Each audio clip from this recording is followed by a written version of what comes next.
Guerras, terremotos, símbolos misteriosos, juízo final. Estes são os elementos que marcam um dos livros mais desafiadores de todos os tempos, o Apocalipse. Estamos vivendo o fim do mundo? Podemos desvendar os mistérios desse livro? Começa agora Evidências, temporada especial Apocalipse. E aí, pessoal, juntos mais uma vez para um programa Evidências feito com todo carinho para você e sua família. Mas eu não posso entrar na temática de hoje sem primeiro disponibilizar para você mais uma vez o Guia de Estudos Evidências, que foi preparado com muito amor para levar a você o conteúdo da Palavra de Deus. O Guia de Estudos Evidências é um oferecimento da TV Novo Tempo e dos Anjos da Esperança. E como você pode adquirir? É fácil. Você tem várias opções. Você pode ver aqui na sua tela o QR Code. Basta você abrir a câmera do seu celular, colocar ali no QR Code e o resto é fácil. Você também pode pedir pelo telefone 0 operadora 12 21 27 31 21 ou pelo site novotempo.com/estudo ou ainda biblia.com.br.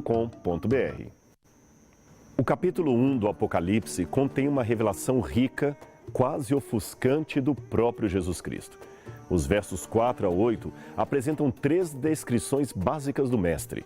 Parece que João descreve a Jesus aquele como ele conheceu, pois não há nenhuma indicação de que ele recebesse aqui alguma revelação adicional ou especial.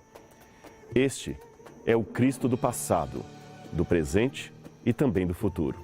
Aquele que é apresentado na forma do que era, do que é e do que há de vir. No passado, Jesus foi a fiel testemunha e o primogênito dos mortos. No presente, ele é aquele que nos ama e nos libertou dos nossos pecados. E no futuro, aquele que virá nas nuvens e todo olho verá. No início de 1930, a Universidade de Oxford surpreendeu o mundo ao saber que o seu mais eminente professor havia se convertido ao cristianismo. O seu nome, C.S. Lewis. Veja o que C.S. Lewis declarou de Jesus após a sua conversão. Estou tentando impedir que alguém repita a arrematada tolice dita por muitos a seu respeito. Estou disposto a aceitar Jesus como um grande mestre da moral, mas não aceito a sua afirmação de ser Deus. Essa é a única coisa que não devemos dizer. Um homem que fosse somente um homem e dissesse as coisas que Jesus disse, não seria um grande mestre da moral. Seria um lunático, no mesmo grau de alguém que pretendesse ser um ovo cozido, ou então o diabo em pessoa. Faça a sua escolha. Ou esse homem era e é o Filho de Deus, ou não passa de um louco, ou coisa pior.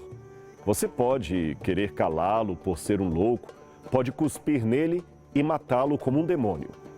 Ou pode prostrar-se a seus pés e chamá-lo de Senhor e Deus. Mas que ninguém venha com paternal condescendência dizer que ele não passava de um grande mestre humano. Ele não nos deixou essa opção, não quis deixá-la. São por declarações fortes como essa de C.S. Lewis que cada dia que passa estou mais convencido de que falar de Deus é falar de Cristo. Pregar a palavra de Deus é pregar a Cristo. E eu não podia apresentar de forma diferente esse assunto ao partilhar o Apocalipse, senão através de Jesus Cristo. Por isso, no programa de hoje, vamos tratar justamente disso, a imagem de Jesus na revelação que foi dada ao apóstolo João. No programa anterior, você viu a saudação que João faz da parte de Deus, o Pai, e do Espírito Santo, e finalmente da parte de Jesus. Vamos agora descortinar mais a sua pessoa conforme ele, Jesus, atua no Apocalipse. De cara, Jesus é retratado como a testemunha fiel e verdadeira, o primogênito dentre os mortos.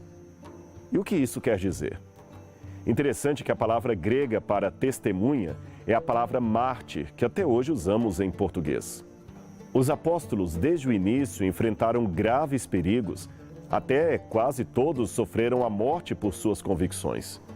Assim, nos primeiros anos da igreja cristã primitiva, o termo mártir passou a ser usado num sentido inédito de uma testemunha que a qualquer momento poderia ser chamada a negar o que testemunhou sob a pena de morte. A partir desse estágio, a transição foi fácil para o significado comum do termo desde aquele tempo até os nossos dias.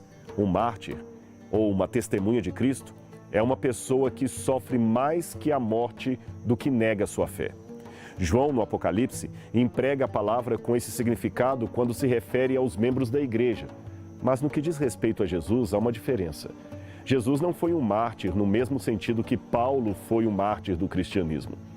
Paulo morreu por uma causa, mas Jesus morreu morte expiatória, isto é, no lugar de alguém. Jesus não morreu apenas por causa de alguma coisa.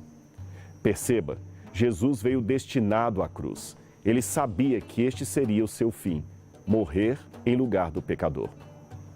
Mas essa explicação não ficaria completa se eu não levasse em conta uma coisa. João, no Apocalipse, se comunicava em grego e provavelmente essa era a língua que ele usava entre as igrejas que ele pastoreava. Contudo, a língua materna de João era o hebraico e o aramaico. Pois bem, pelo que vemos em parte no Talmude, que foi redigida durante a perseguição judaica dos dias de Adriano, a palavra mártir ali expressa em hebraico, através da expressão Kiddush Hashem, algo como santificar o nome de Deus. Em outras palavras, para os judeus como João, o ato último de santificar o nome do Senhor é a disposição de perder a própria vida, se preciso for, para não transgredir um dos mandamentos de Deus. Aliás, é interessante que uma das marcas da besta do Apocalipse, que ainda estudaremos aqui nesse programa, é justamente essa, de abrir a boca contra os céus e dizer blasfêmias, isto é, dessacralizar o nome de Deus. Muito interessante, não é mesmo? Talvez foi por isso que Cristo, mesmo em face da morte, preferiu enfrentar a cruz a negar o desejo do Pai, que era a redenção da humanidade. O próprio João ainda escreveria mais tarde em seu evangelho, depois que ele saísse da ilha: porque Deus amou ao mundo de tal maneira que deu o seu Filho unigênito, para que todo aquele que nele crê não pereça, mas tenha a vida eterna. João 3,16. É justamente por isso que Jesus no Apocalipse é chamado de o primogênito dentre os mortos. A palavra primogênito aqui é prototokos em grego, e ela pode ter dois significados. O primeiro pode significar literalmente primogênito, o primeiro que nasce. Se tiver esse sentido, a referência é à ressurreição de Jesus. Jesus obteve a vitória sobre a morte, a qual todos nós, que assim cremos, também poderemos obter. Ou também podemos dizer que o primogênito é aquele que herda o bem do Pai. Nesse sentido, Jesus é aquele que tem a honra e o poder, aquele que herda, aquele que ocupa o primeiro lugar. Quando Paulo se refere a Jesus como primogênito de toda a criação, você pode ler em Colossenses 1,15, ele quer dizer que Jesus é o Senhor da criação inteira, que a criação pertence a Jesus em primeiro lugar e que a Ele a criação deve a honra e o louvor em primeiro lugar. Jesus é o Senhor dos mortos, o Senhor dos vivos, e provavelmente esse é o significado que devemos interpretar. Ou seja, não há no universo, nem dentre vivos ou mortos, ninguém sobre o qual Jesus Cristo não seja o Senhor. Portanto, nada, nem na vida, nem na morte, pode nos separar do amor de Cristo. Ele é o primogênito, ele é o principal. A única coisa que pode nos separar, é claro, é a rejeição. E aí vem um paradoxo de Deus, porque sendo Ele todo-poderoso, Ele assume uma vulnerabilidade. O seu amor pode ser rejeitado.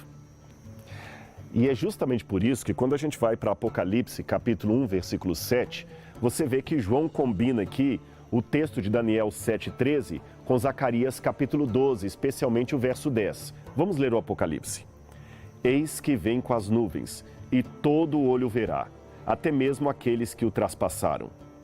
Aqui, ao falar de traspassaram, João segue o texto hebraico de Zacarias e não a Septuaginta, o texto grego, que traz zombaram.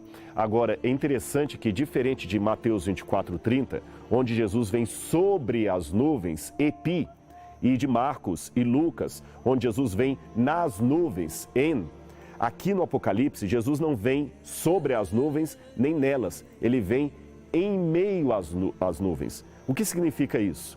A presença divina. A divindade de Cristo, igual a de Deus quando aparecia no Antigo Testamento envolto numa nuvem. A nuvem sempre ocultava a glória de Deus para não ofuscar o povo, como você vê no livro de Êxodo. É nesse sentido que Cristo vem em nuvens. Quanto ao lamento, e todas as tribos se lamentarão por causa dele, a lamentação aqui vem do grego kopto, que literalmente significa cortar ou cortar-se a si mesmo. Esse era um ato muito comum de desespero, luto e lamento. De acordo com 1 Reis, capítulo 18, verso 28, os profetas de Baal se cortavam em desespero à medida que sua oração não era respondida. Jeremias 16, verso 6 e Jeremias 41, 5 faz alusão a esta prática que era proibida pela lei de Moisés. Você pode ver Levítico 19, 28, Levítico 21, verso 5. Jesus então aparece a João de uma forma divina e gloriosa. Ele caminha em meio aos 7 catiçais de fogo. João cai como morto diante de tanto poder. Mas a mesma voz que tantas vezes ouvira na Galileia falou novamente com mansidão, dizendo: não tenha medo. Eu sou o primeiro e o último. Estive morto, mas eis que estou vivo para todo sempre, e tenho as chaves da morte e do inferno. Essas referências, tanto a Cristo quanto a Deus Pai, quanto aquele que vive para todo sempre, o primeiro e o último, o princípio e o fim, todas elas tinham um significado especial para os primeiros leitores do Apocalipse, especialmente quando esse mesmo conceito de eternidade foi atribuído ao reinado dos salvos na Nova Jerusalém, que você pode ver em Apocalipse 22, verso 5. E sabe por quê? É porque havia naquela época uma enorme propaganda no Império Romano que dominava a mente da maioria das pessoas que viviam sob o regime dos imperadores. E a propaganda era de que Roma jamais haveria de passar. Eu tenho aqui em minhas mãos uma moeda de Antonino Pio, que governou Roma mais ou menos 40 anos depois da morte de João. Aqui você vê de um lado o imperador com barba e logo atrás você vê uma mulher sentada de maneira vitoriosa, tendo ao redor a frase Roma Eterna. Não precisa nem traduzir. Eu vou mostrar uma imagem dessa mesma moeda para você ver, de um exemplar um pouco mais bem preservado, para que você perceba alguns detalhes nela. Preste atenção. De um lado, eu já falei, você tem Antonino Pio e do outro, Roma divinizada. Ela está sentada num trono com um capacete na cabeça, segurando um paládio na mão direita, estendida uma lança vertical ao lado e à direita e com um escudo redondo. E perceba a frase, Roma Eterna. Uma versão rara dessa moeda foi expedida por Adriano e nela a Roma Eterna segura na mão o Sol e a Lua, mostrando a sua eterna divindade. Essas imagens até trazem alguma semelhança com a mulher vestida de sol, que tem a lua e as estrelas fazendo parte do seu vestuário, e você verá isto no capítulo 12 do Apocalipse. Agora, por enquanto, basta dizer que para João era a Nova Jerusalém, como povo de Deus, que seria eterna, e não Roma com os seus imperadores. Era tão arrogante a maneira romana de pensar de si mesma, que diziam que se a cidade de Roma desaparecesse, o mundo acabaria junto, de modo que Roma nunca deixaria de existir jamais. Até um templo foi erguido para ela, que era adorada no Monte Palatino, juntamente com a deusa Vênus. Estas são as ruínas desse santuário, que foi dedicado pelo imperador Adriano no 2º século de nossa era. Agora, eu quero chamar a sua atenção para outro quadro do Apocalipse. João vê Jesus em meio ao castiçal de ouro, aos castiçais de ouro. Esses castiçais lembram um candelabro parecido com esse que eu tenho aqui, que estava no lugar santo do santuário erguido no deserto. O original era de ouro puro, ouro maciço, e tinha 7 pontas. E cada uma delas era alimentada por um azeite de oliva extra virgem, e o fogo que acendia essas chamas era tirado do altar de incenso que também ficava dentro do santuário e que, por sua vez, era provavelmente alimentado com o fogo do altar do holocausto, que foi aceso pelo próprio poder de Deus. Eles tiravam as brasas de um altar para alimentar o outro e, assim, alimentar o candelabro de 7 braços. A palavra hebraica para candelabro, eu já falei, é a palavra menorá. Ela deriva de um verbo hebraico que significa flamejar. O nome menorá simplesmente ressalta o propósito utilitário desse candelabro: dar luz aos sacerdotes que serviam dentro do lugar santo no tabernáculo. Em Êxodo 25, verso 40, Deus disse a Moisés que a menorá deveria ser feita especialmente segundo o modelo que foi mostrado no monte. De fato, todo o santuário e todos os seus móveis seriam construídos com base no padrão ou modelo fornecidos por Deus. Êxodo 25, verso 9. O tabernáculo deveria ser integralmente um modelo de uma outra coisa. Deveria ser uma réplica da perfeição original, que era o santuário celestial. Assim, as próprias especificações da menorá foram dadas por Deus diretamente a Moisés no Monte Sinai. E note esse formato do candelabro. Ele parecia com uma árvore, não é mesmo?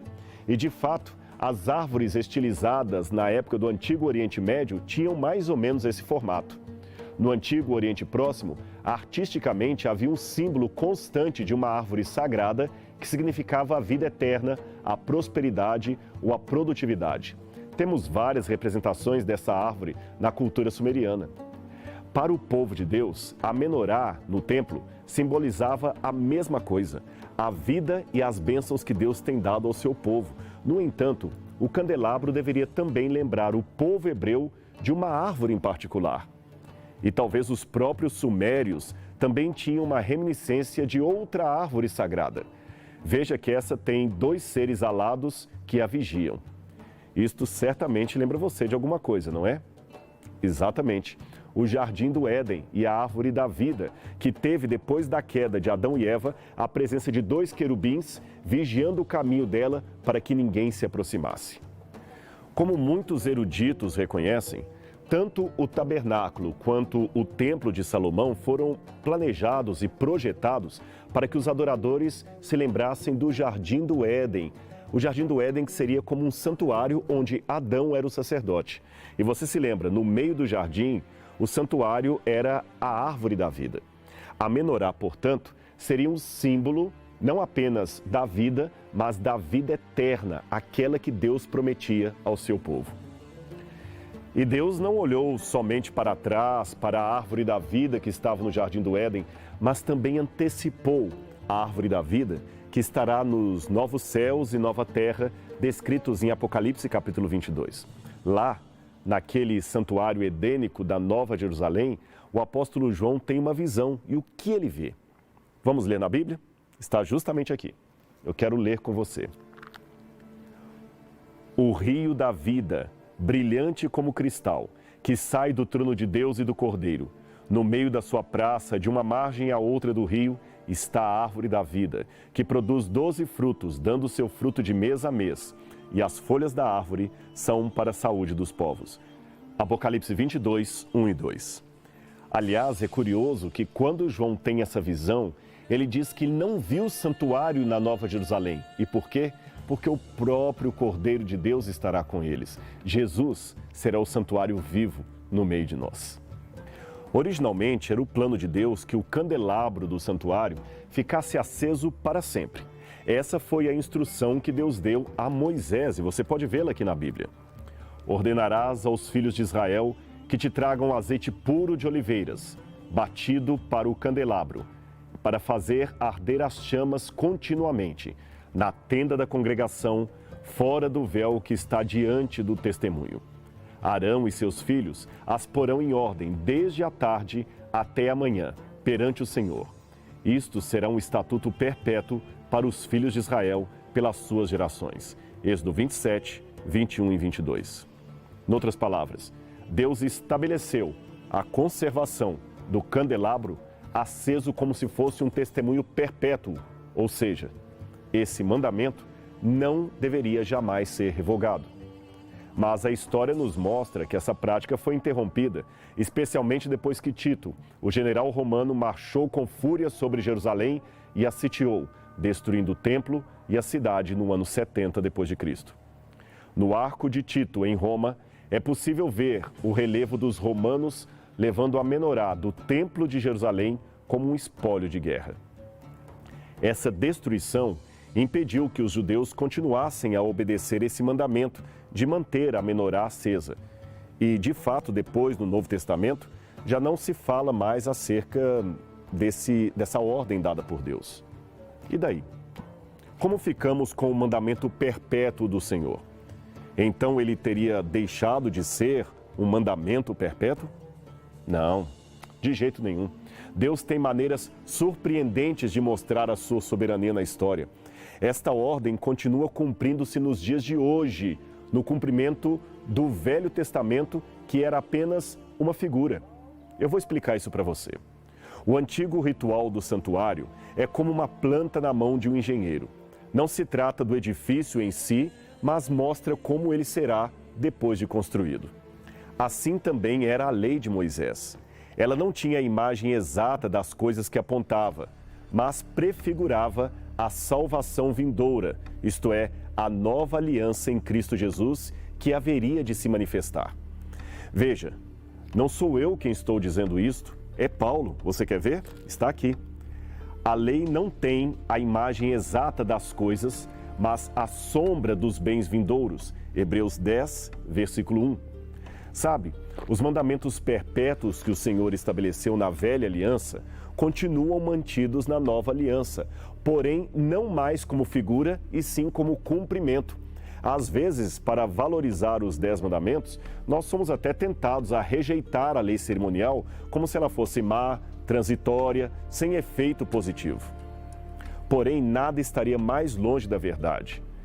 A vulgarmente chamada Lei de Moisés era igualmente a lei de Deus que inspirou Moisés a escrevê-la. Ademais, a lei cerimonial tinha um caráter pedagógico que os 10 mandamentos não possuíam. É que os 10 mandamentos apontavam para o pecado, mas a lei cerimonial aponta para a graça, o perdão e a solução para o problema. Era a lei cerimonial que apontava para o Cordeiro, segundo o Apocalipse, o Cordeiro que foi morto desde a fundação do mundo. Agora, se é assim, alguém pode perguntar, por que não continuamos matando o Cordeiro ou celebrando as festas judaicas até hoje? Justamente pelo que eu falei há pouco. Não guardamos a lei cerimonial como figura, mas como cumprimento. Veja, o que é a Santa Ceia?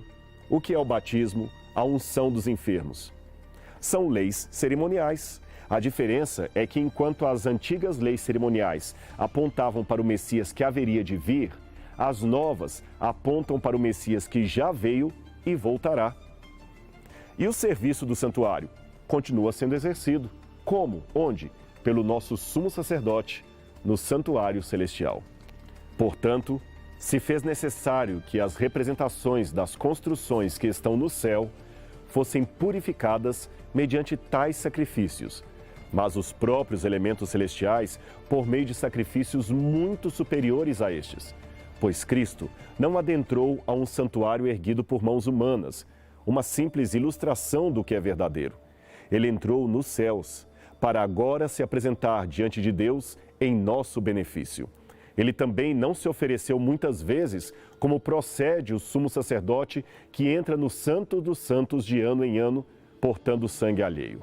Ora, se assim fosse, seria necessário que Cristo sofresse muitas vezes desde o início do mundo. Mas agora, ele manifestou-se de uma vez por todas, no final dos tempos, para aniquilar o pecado por intermédio do sacrifício de si mesmo. Hebreus 9, 23 a 26. Foi isto que João viu, a transferência para o céu dos ritos que eram feitos de maneira tipológica aqui na terra, mas evidentemente numa dimensão superior àquele cerimonialismo hebreu. A antiga oferta de incenso, por exemplo, que havia sido estabelecida também como estatuto perpétuo, Êxodo 30, verso 8, não foi revogada, mas cumpre-se hoje nas orações dos santos, como você pode ver em Apocalipse, capítulo 5, verso 8 e 8, verso 3. Agora, sobre o candelabro, lembremos, havia um princípio de manutenção das chamas acesas, já falei disso. E esse princípio é mantido no Novo Testamento como? O Apocalipse, em associação com outros textos, nos dá a resposta. Apocalipse 1, versos 5 e 6, diz o seguinte: Cristo, que nos ama e mediante o seu sangue nos libertou de todos os pecados e nos constituiu reino e sacerdotes para servir a Deus, o seu Pai. Esse texto é claro, não é mesmo? E esta praticamente é a declaração básica de Êxodo, capítulo 9, verso 6. Séculos mais tarde, citada por Pedro essa passagem, queria dizer que nós somos sacerdotes, portanto, temos de manter acesas as chamas do candelabro de Deus, como faziam os levitas da velha aliança. E como podemos fazer isto hoje? Veja o que diz a Bíblia. Não apagueis o Espírito. 1 Tessalonicenses 5,19.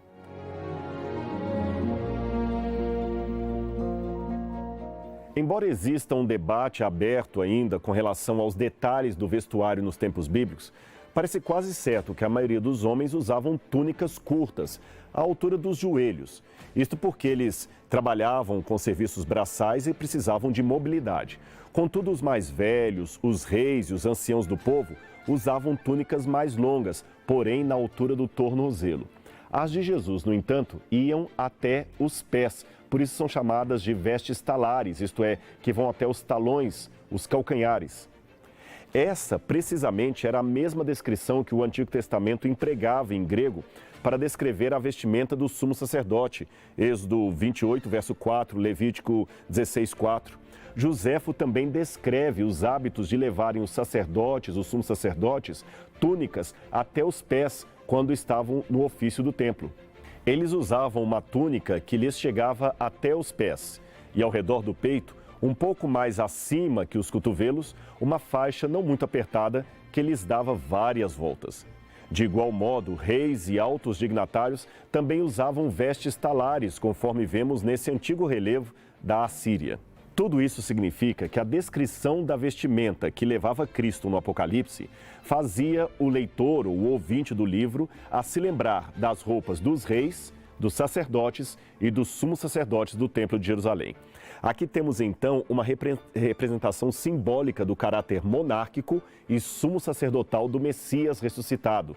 Ele é o Rei dos Reis, rei segundo a dinastia de Davi e sacerdote segundo a herança de Melquisedeque. Tendo em vista que temos um grande sumo sacerdote que foi capaz de adentrar os céus, Jesus, o Filho de Deus, mantenhamos com firmeza a nossa declaração pública de fé, pois não temos um sumo sacerdote que não seja capaz de compadecer-se de nossas fraquezas, mas temos o sacerdote supremo, que à nossa semelhança foi tentado em todas as formas, porém sem pecado algum.